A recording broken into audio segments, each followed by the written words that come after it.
Então, quando nos deparamos com as doenças, nesse universo todo que nós acabamos de falar, nós estamos sujeitos a apresentar várias reações. Nós temos a liberdade, ou talvez ainda a imaturidade, para escolher uma dessas opções. A primeira opção que eu vou colocar aqui é o sentimento de ofensa e de ultraje. Nos sentimos ofendidos e ultrajados diante da dor. Por que comigo? Por que essa situação comigo? Né? Me deparei com uma jovem mãe, os seus 25 anos, e o seu primeiro filho com uma síndrome de Down. E ela muito angustiada, muito aquela situação, ela com o bebê no colo e perguntando de forma desarvorada, mas por que eu? Por que eu? Primeiro ela tem a consciência de que aquilo é um castigo, que aquilo é uma punição. Ela não consegue ter uma visão maior do que representa esse processo, essa síndrome. Ela não tem a noção do quanto isso proporciona aos envolvidos crescimento, amadurecimento, construção de afetos, aprofundamento de relacionamentos, uma verdadeira riqueza. Claro, ela não tem, ela tem disso. Eu fui punida, todas as mães têm filhos perfeitos, saudáveis, e eu fui punida, eu me sinto ofendida, né? Outra reação que normalmente nós temos diante da dor é o sentimento de estar preso, de que a doença está nos prendendo, nos limitando, está nos impedindo de alguma coisa. Então algumas pessoas dizem assim, não posso me dar ao luxo de adoecer. Não, mas o que será da minha família? O que será do meu escritório? O que será do meu trabalho? O que será disso? O que será daquilo outro? Elas se colocam como seres que estão acima do bem e do mal e que o mundo gira ao torno delas e que adoecer é aprisioná-las, é limitá-las, é impedi-las de realizar aquilo que só ela pode fazer, né? Uma outra forma que as pessoas têm para interpretar o processo de doença é o sentimento de traição. Essas pessoas apresentam-se como pessoas generosas, pessoas boníssimas, pessoas caridosas. Então, quando a doença se apresenta a ela, mas por que comigo? Tão bom que eu sou, tão generoso que eu sou. Eu conheço tantas pessoas que são tão más, tão desprezíveis, corruptas, e estão aí gozando de saúde, e eu aqui fazendo tudo, cumprindo minhas caridades, cumprindo minhas obrigações. Nossa, mas isso é injusto. Então essa é uma outra forma como nós podemos encarar o processo da doença, né? E nós temos ainda um outro elemento, e esse elemento que eu vou apresentar agora, essa interpretação da doença, é o que fundamenta a construção do nosso processo. Nós trabalhamos profundamente em cima disso. É o entendimento que a doença é um convite à mudança, a doença é um convite à transformação. Há um ditado popular que diz: se eu sempre faço as mesmas coisas, o resultado vai ser sempre o mesmo. Então, naturalmente, se eu quero um resultado diferente para algo, eu preciso ter um agir diferente, né? Então, aqui nós vamos chamar isso, a doença é um convite. Ei, peraí, eu estou no meu caminho errado. Gosto de uma história que conta-se que entre os beduínos, aquele povo nômade lá do deserto, geralmente eles seguiam pelas estrelas, eles seguiam pelas bússolas, né? Mas aqui e ali acontece uma tempestade de areia. O eletromagnetismo, o campo eletromagnético da Terra, então, daquela região, não está funcionando direito. Não tem estrela para nos guiarmos. Então, como é que a gente faz? Tá? O líder da caravana diz assim, então vamos fazer o seguinte, vamos tocar a caravana para cá, vamos levar a nossa caravana para cá. E ali eles encaminham. E aí, passado um tempo, eles observam, olhando para o céu, que tem urubus voando no céu. E aí eles param a caravana e dizem assim, não, vamos tocar a caravana para cá. E aí eles se encaminham e lá vai a caravana. De repente, quando eles olham para o céu, eles veem urubus voando. Aí eles dizem, não, vamos para cá então, vamos para essa direção. E aí a caravana toca naquela nova direção. Quando eles estão a meio caminho, eles observam que não tem mais urubu no céu. Aí eles, então esse é o caminho certo. Da mesma forma, nós aqui nessa proposta terapêutica, nessa vivência com todos esses pacientes do nosso cotidiano, nós tentamos colocar que todo adoecimento são como urubus voando no nosso horizonte, no nosso céu existencial, só esperando que a morte chegue, a morte dos sonhos, a morte da esperança e a morte física, inclusive. E os urubus são indicativos. Você está no caminho errado.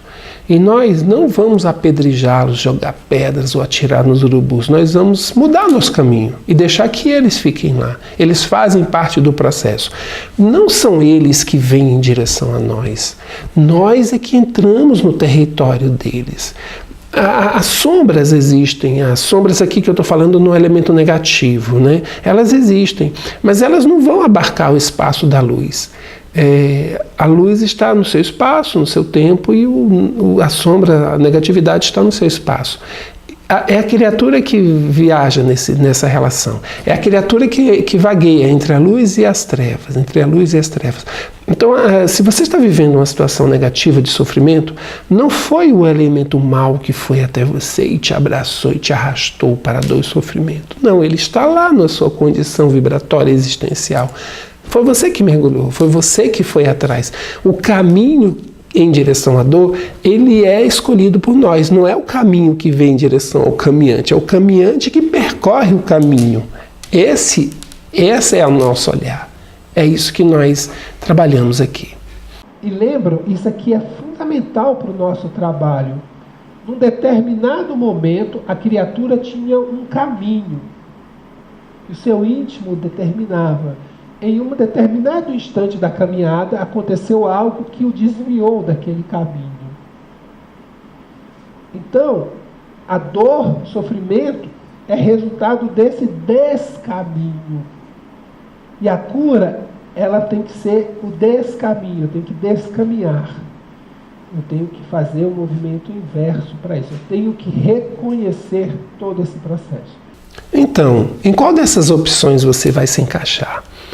Aquela que se sente agredido, aquela que se sente traído, ofendido, aquela que se sente abandonado, se sente preso, ou aquela situação em que você tem uma chance de se mudar, de se transformar, de ir além. A escolha vai ser sempre sua, né? Então, como eu disse, nós damos ênfase ao aspecto da doença como pedido de renovação de rumo. Aqui eu vou buscar Samuel Hahnemann, quando ele diz que a humanidade, ele dizia na verdade, né? A humanidade está em pecado. Mas o pecado aqui não é o pecado teológico estabelecido por cometermos falhas. O pecado aqui, ele é chamado na sua origem, no seu termo, na acepção da palavra, a ideia de erro de alvo. Você está em pecado, você errou o seu alvo, você errou o seu caminho, então você está em pecado. Automaticamente, o processo de sofrimento, a doença vai aparecer na sua vida. Não tenha dúvidas disso, é fato. Então a gente vai perceber isso, né? A medicina, ela também se tornou uma indústria. As pessoas precisam manter-se doentes. A doença dá lucro. Então, olhar para a doença implica em construir um olhar de questionamentos, um olhar de busca, não um olhar de revolta, não um olhar de lamúrias, queixas, culpas, racio aos outros, né? É um olhar onde eu passo a questionar o que eu estou fazendo, o que eu estou sentindo, porque me relaciono, e começar a buscar algo novo. Eu preciso ter essa noção. Nada do que é como é vai permanecer se eu quiser de verdade sair desse processo de doença. Doença não pode ser considerada como um elemento negativo. Ela vem para fazer uma transformação. E quanto mais grave a doença que a pessoa está sofrendo, maior é o grau de cristalização e limitação que ela está construindo em torno de sua própria existência. Nada do que é como é deve permanecer. É justamente por ser o que é que eu estou como estou, em sofrimento, vitimado pela essa doença. Então a doença, ela não é um elemento que simplesmente precisa ser combatido, ser eliminado. Ela precisa ser entendido como um código, uma chave que abre uma porta, um mapa que me conduz a um novo território. A mudança talvez seja o maior convite que a doença está trazendo. Não a sua eliminação, mas a minha transformação. Por que a gente sente dor? Qual é o sentido da dor? Como lidar com a dor? O que é o sofrimento? Por que o sofrimento na nós? Por que as pessoas sofrem? Por que um sofre mais que o outro? Um sofre mais que o outro? É possível mensurar, avaliar o sofrimento de um? Há uma fala muito interessante que diz assim: quando o câncer do filho do teu vizinho te angustiar tanto quanto a gripe no teu filho, você terá se renovado. O filho do vizinho está com câncer. Ah, coitado. Meu filho está com gripe, eu viro o mundo por causa da gripe. Então, qual é o sofrimento maior? Qual é a dor maior? A gente precisa refletir sobre isso.